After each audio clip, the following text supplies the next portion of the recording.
Hi friends, welcome back to Neha food stories. ഇന്ന് ഞാനിവിടെ വന്നിരിക്കുന്നത് വളരെ ഹെൽത്തിയും ടേസ്റ്റിയുമായിട്ടുള്ളൊരു അമൃതം ബോൾസിൻ്റെ റെസിപ്പിയുമായിട്ടാണ്. അപ്പോൾ ഇതെങ്ങനെയാണ് ഉണ്ടാക്കുന്നതെന്ന് നോക്കിയാലോ. 6 മാസം മുതൽ 3 വയസ്സ് വരെയുള്ള കുട്ടികൾക്ക് ബാലവാടികളിൽ നിന്ന് സൗജന്യമായിട്ട് കൊടുക്കുന്നൊരു ന്യൂട്രി മിക്സ് പൗഡറാണ് അമൃതം. അപ്പോൾ ഇത് വെച്ച് നമ്മൾ ഒരുപാട് റെസിപ്പി ചെയ്യാറുണ്ട്, പക്ഷേ കുട്ടികൾക്ക് അതൊന്നും ഒട്ടും ഇഷ്ടമല്ല. എന്നാൽ ഇതുപോലെ അമൃതം ബോൾസ് ഒന്ന് ഉണ്ടാക്കി കൊടുത്ത് നോക്കുക, അവർക്ക് ഒരുപാട് ഇഷ്ടമാവും. അപ്പോൾ ഇതിന് വേണ്ടിയിട്ട് ചൂടായ പാനിലേക്ക് 1 കപ്പ് അമൃതം പൊടി ഇട്ട് കൊടുക്കുക.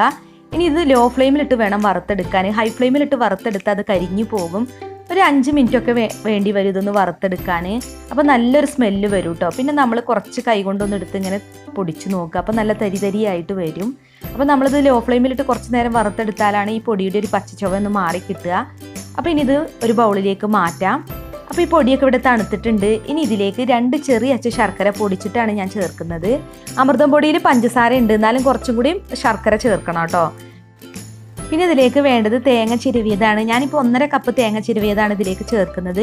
1 കപ്പ് അമൃതം പൊടിക്ക് 1.5 കപ്പ് തേങ്ങ ചിരവിയതൊക്കെ വേണ്ടി വരും. ഇനി ഇത് നന്നായിട്ടൊന്ന് മിക്സ് ചെയ്യുക. പിന്നെ നമ്മളിത് മിക്സ് ചെയ്യാൻ വേണ്ടി ഇതിലേക്ക് വെള്ളമൊന്നും ചേർക്കണ്ട. നമ്മൾ ചേർത്തിട്ടുള്ള തേങ്ങയും ശർക്കരയും കൊണ്ട് വേണം അതൊന്ന് നനച്ചെടുക്കാൻ. ഇനി ഇതിലേക്ക് കുറച്ച് കാഷ്നട്ട് ചെറുതായിട്ട് കട്ട് ചെയ്തതും കൂടി ചേർക്കാം.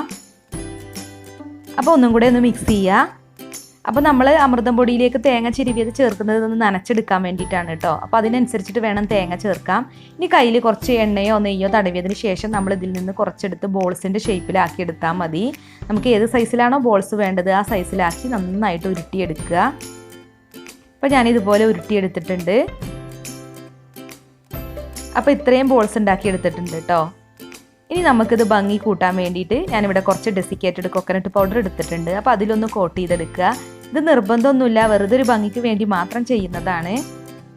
ഞാനിപ്പോൾ ഇവിടെ ഒരു ചെറിയ അളവിലാണ് ഉണ്ടാക്കി കാണിച്ചിട്ടുള്ളത്. ഒരു പാക്കറ്റ് അമൃതം പൊടിയൊക്കെ ഉപയോഗിച്ചിട്ട് ഉണ്ടാക്കുകയാണെന്നുണ്ടെങ്കിൽ നിങ്ങൾക്ക് കൂടുതൽ അമൃതം ബോൾസ് ഉണ്ടാക്കാൻ പറ്റും. അപ്പോൾ നമ്മൾ എടുത്തിട്ടുള്ള ചേരുവകളൊക്കെ കുറച്ച് കൂടുതൽ എടുത്താൽ മതി. അപ്പോൾ ഇത്രയേ ഉള്ളൂ കേട്ടോ. നമ്മുടെ അമൃതം ബോൾസ് ഇവിടെ റെഡി ആയിട്ടുണ്ട്. നല്ല ടേസ്റ്റിയാണ്, എന്നാൽ അതുപോലെ ഹെൽത്തിയാണ് കേട്ടോ. അപ്പോൾ നമ്മുടെ കുട്ടികൾക്കൊക്കെ ഇതുപോലെ അമൃതം ബോൾസ് ഒന്ന് ഉണ്ടാക്കി കൊടുത്തു നോക്കൂ, അവർക്ക് നല്ല ഇഷ്ടമാവും. പിന്നെ നമ്മൾ അമൃതം പൊടി വെറുതെ കളയേണ്ട ആവശ്യമൊന്നും വരില്ല.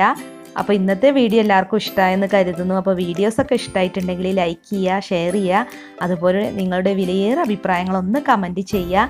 പിന്നെ നമ്മുടെ ചാനൽ സബ്സ്ക്രൈബ് ചെയ്യാത്തവരുണ്ടെങ്കിൽ ഒന്ന് സബ്സ്ക്രൈബ് ചെയ്ത് സപ്പോർട്ടും കൂടി ചെയ്യണേ.